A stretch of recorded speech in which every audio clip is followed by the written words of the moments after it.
مولاي صل وسلم دائما أبدا على حبيبك خير الخلق كلهم.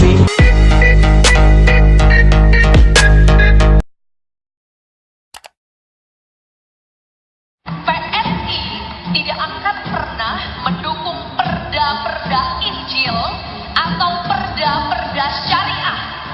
PSI tidak akan pernah mendukung perda-perda Injil atau perda-perda syariah. Ingat DPRD, ingat Perda, ingat ajaran Islam, pilihlah caleg-caleg yang memperjuangkan aspirasi umat.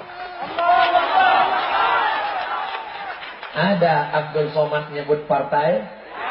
Ada Abdul Somad nyebut caleg? Jangan-jangan Abdul Somad ini mau kampanye. Untuk apa saya jadi caleg? Jadi wakil presiden yang saya tak mau.